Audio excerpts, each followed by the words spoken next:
আসসালামু আলাইকুম। আজকে টান ৮ প্রকার। যেরকম বাংলাতে লেখা আছে, জবরের বাম পাশে যজম আলা, দেখেন যজম আলা ওয়াও অথবা জবরের বাম পাশে যজম আলা ইয়াকে লিনের হরফ বলে। লিনের হরফ হচ্ছে টাইপ বা প্রকার ৭ ও ৮ প্রকার।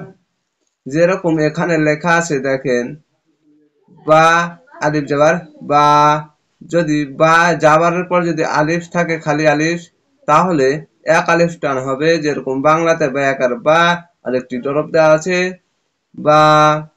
তারপরে হচ্ছে জেরের পরে যদি ইয়া সাকিন আছে, তাহলে এক আলিফ টান হবে বা ইয়াজের বি।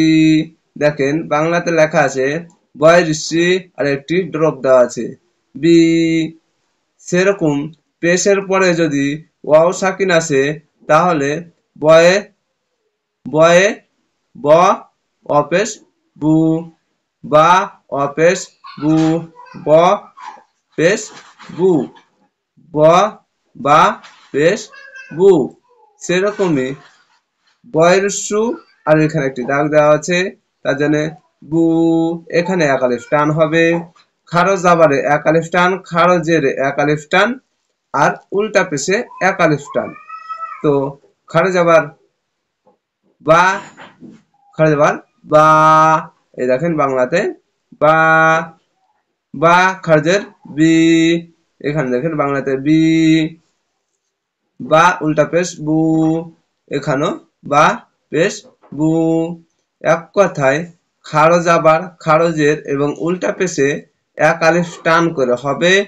আর এখানে যদি বা জাবারের পরে যদি যে কোনো অক্ষরে জাবারের পরে যদি খালি আলিফ থাকে, তাহলে এক আলিফ টান।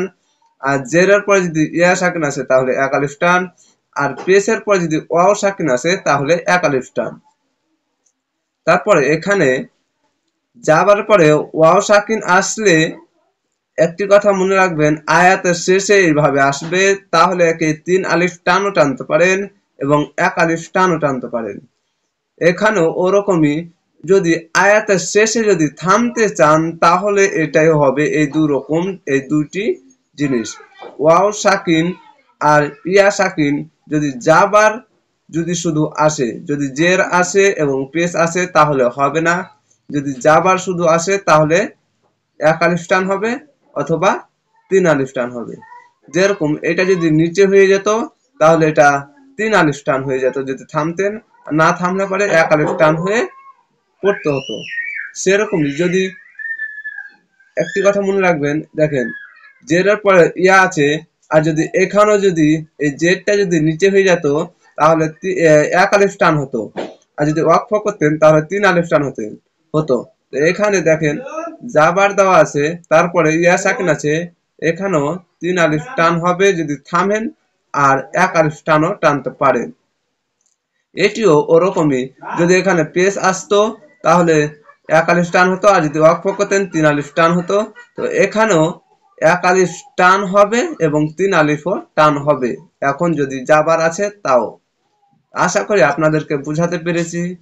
দেখেন এখানে লেখা আছে ৭ ও ৮।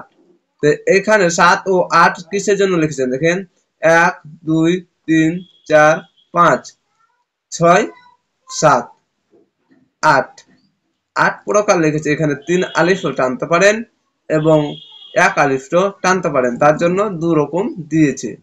আশা করি আপনারা বুঝতে পেরেছেন। তাহলে এরকমই আমার ভিডিও দেখার জন্য চ্যানেলটিকে সাবস্ক্রাইব করবেন এবং একটি লাইক দিবেন। ভালো থাকবেন, সুস্থ থাকবেন। আসসালামু আলাইকুম।